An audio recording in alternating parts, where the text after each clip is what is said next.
दोस्तों, जब आप कोई एलियंस आधारित मूवी देखते हैं या फिर साइंस फिक्शन पर आधारित किताब पढ़ते हैं, तब आपने पाया होगा कि कई बार समांतर ब्रह्मांड या कहें तो पैरेलल यूनिवर्स का जिक्र आता है।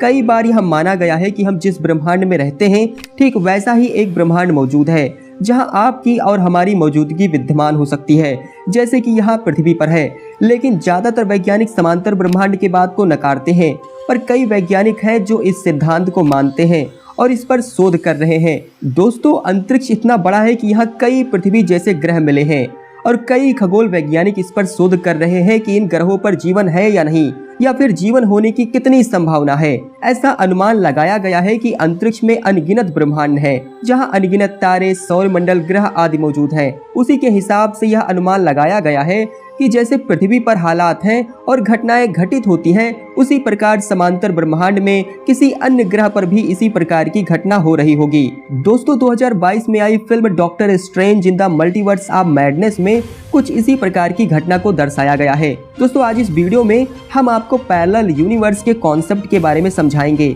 और बताएंगे कि क्या ऐसा संभव है कि हम पैरेलल यूनिवर्स में जा सकें। वीडियो शुरू होने से पहले अगर आपने अभी तक हमारे चैनल को सब्सक्राइब नहीं किया है तो सब्सक्राइब द ऑर्बिट वर्ल्ड। दोस्तों, पैरेलल यूनिवर्स का मतलब है एक ऐसा यूनिवर्स जिसमें हमारे पृथ्वी जैसा ही पृथ्वी हो, हमारे सूरज जैसा ही सूरज हो और हमारे जैसे ही लोग हो।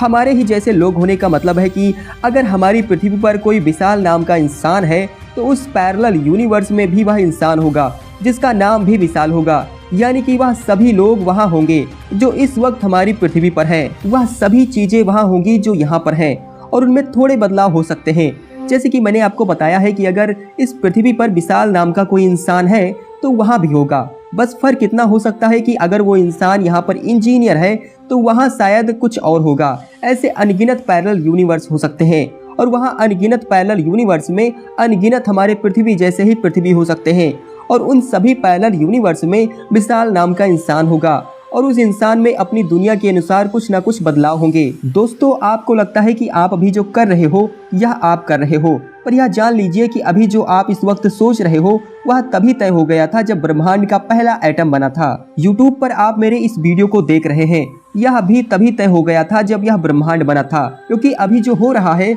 वह क्यों हो रहा है, इसकी गहराई में अगर हम जाएं तो सब जाकर आखिरी में ब्रह्मांड की शुरुआत में ही अटक जाता है। हर एक चीज इस ब्रह्मांड में मौजूद दूसरी चीज से जुड़ी हुई है और वह दोनों एक दूसरे पर असर डालती है। एक उदाहरण से समझते हैं। अगर मैंने यह वीडियो नहीं बनाई होती तो आप अभी मेरा वीडियो देखने के बजाय कुछ और ही देख रहे होते।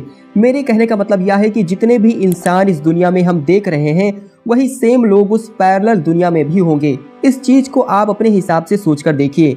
आपने 10th क्लास के बाद इस दुनिया में यह डिसीजन लिया था कि आप कॉमर्स लोगे, तब आप शायद इस दुनिया में सीए या कुछ और बन जाओ, पर इसका मतलब यह नहीं कि आप पैरेलल यूनिवर्स वाले पृथ्वी में भी कॉमर्स ही लोगे। आप शायद वहाँ साइंस लेने का डिसीजन लोगे, तो उसी के अनुसार आपकी लाइफ भी चेंज होगी। यह सब आपको थोड़ा कंफ्यूजिंग और इंटरेस्टिंग दोनों ही लगता होगा। मैंने तो पहले ही कहा था कि इस कॉन्सेप्ट को आप जितनी गहराई से समझेंगे उतना ही इंटरेस्टिंग होता जाएगा। दोस्तों, पैरेलल यूनिवर्स पर कई सारे थ्योरीज भरे पड़े हैं। यह सब थ्योरीज 1954 के बाद से ही पॉपुलर हुई, जब प्रिंसटन यूनिवर्सिटी के डॉक्टोरियल कैंडिडेट मिस्टर हुग एवरेट ने इस कॉन्सेप्ट के बारे में बताया। उनका कहना था कि बिल्कुल एक जैसे अनगिनत पृथ्वी अलग अलग यूनिवर्स में है और यह धरती जिसे हम अपनी पूरी दुनिया समझते हैं वो उन अरबों पृथ्वी में से एक है। पर एवरेट की इस थ्योरी को तब नकार दिया गया था। बाद में सैद्धांतिक वैज्ञानिक मैक्स टेगमार्क ने क्वांटम सुसाइड का प्रयोग किया, तब इस थ्योरी को लोगों ने गंभीरता से लिया। महान भौतिक वैज्ञानिक स्टीफन हॉकिंग ने समांतर ब्रह्मांड की थ्योरी को माना था। उनकी मृत्यु से पहले एक रिसर्च पेपर प्रकाशित हुआ था जिसके ऊपर समांतर ब्रह्मांड के बारे में लिखा था। उनके अनुसार इस ब्रह्मांड में हम अकेले नहीं हैं। आगे चलकर पता चल जाएगा कि हमारे जैसे कई और ब्रह्मांड अस्तित्व में हैं। कुछ थ्योरीज है जो बताती है कि इस अंतरिक्ष में सिर्फ हमारा एक ब्रह्मांड नहीं है। दोस्तों, पैरेलल यूनिवर्स को लेकर अंटार्कटिका में एक शोध किया गया। इसी के आधार पर नासा के वैज्ञानिकों का कहना है कि उन्होंने एक और ब्रह्मांड खोज लिया है। अंटार्कटिका में वैज्ञानिकों के प्रयोग ने दूसरे ब्रह्मांड की बात को साबित करने के लिए वैज्ञानिकों ने अंटार्कटिक इम्पल्सिव ट्रांसिट एंटीना को एक विशाल बैलून के जरिए आउटर स्पेस में पहुंचाया गया। आउटर स्पेस से पृथ्वी पर हाई एनर्जी पार्टिकल आते रहते हैं जो यहाँ की तुलना में कई लाख गुना ज्यादा ताकतवर होते हैं, जिन कणों का वजन शून्य के करीब होता है और जो लो एनर्जी के होते हैं, जैसे सब एटॉमिक न्यूट्रॉन्स।